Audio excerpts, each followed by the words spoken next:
A manager at a grocery store in Lancaster, California, started getting complaints from his staff and from customers about a terrible smell coming from the front of the building. The manager began walking through the store towards the front. He only made it to the cash registers before he had to throw his arm over his mouth and his nose. When he went past the cash registers and went out the front doors, the smell got exponentially worse, and he noticed the smell was predominantly coming from this brown liquid on the ground that seemed to be leaking out of the base of one of the pillars that lined the front of the store. And so the manager thought, well, it's got to be a sewer pipe leak that's happened right underneath this pillar. And so the manager called a plumber, and the plumber looked at it and then looked at the manager and said, there's no sewer pipe underneath here. So whatever that liquid is, it's coming from inside the pillar. And so the manager asked the plumber to pull off one of the bricks around the area where this liquid was coming from. He pulled the brick away, revealing an opening into the pillar, and the two men got down and they looked inside, and what they saw horrified them. And they immediately backed up and they called the police. 5 days earlier, a 35-year-old man named Ray Rivera was pulled over by Lancaster, California police on suspicion of driving a stolen vehicle. As soon as the officer got out of their cruiser and began approaching Ray's vehicle, Ray peeled off down the road, turned the corner, and was gone. Before long, there were dozens of other cop cars in the area looking for Ray, but no one could find him. The police heard over the radio that a car matching the description of the one Ray had been driving had just crashed into a local grocery store. And so the police head over to the grocery store, and sure enough, there's Ray's white pickup truck crashed into the side of the building, but Ray is nowhere to be found. The police began asking witnesses at the store if they had seen the man driving the white pickup truck. They said after he crashed, he leapt out of the vehicle and he ran inside the grocery store and then went up a flight of stairs to the staff-only area. The police searched the staff-only area, but he wasn't there, and so they assumed he managed to slip back out again and had escaped on foot. And so they put out a warrant for his arrest and they left. Well, it would turn out Ray had run inside the grocery store,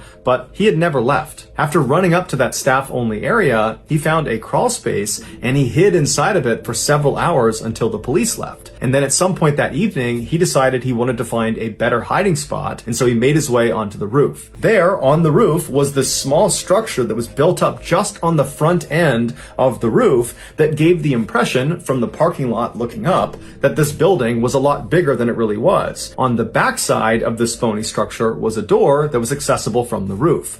Ray saw this access door and ran over to it. He tried the handle and it was unlocked. And so he opened it up and he went inside. Now, this attic-like space that sat on the front of the building really didn't have that much of a purpose to it. However, it did provide access to the insides of all of the pillars that lined the front of the store. Ray saw these openings and believed one of them would be the perfect hiding place. And so he lowered himself feet first into one of these hollow chutes, but his shoulders were too broad. They would not fit into the pillar. And so he raised one arm over his head and he kept his other arm pinned by his side in order to make himself as narrow as possible. And this worked. Inch by inch, he began sliding deeper and deeper into this 2-story tall pillar until he was completely out of sight. But as soon as his shoulders had gone down into that pillar, he would have realized he had made a grave mistake. With one arm pinned above his head and the other pinned by his side, he would not have been able to pull himself back up out of this narrow space. He was stuck. And so he probably began squirming and trying to use his feet to try to get back up into the attic space,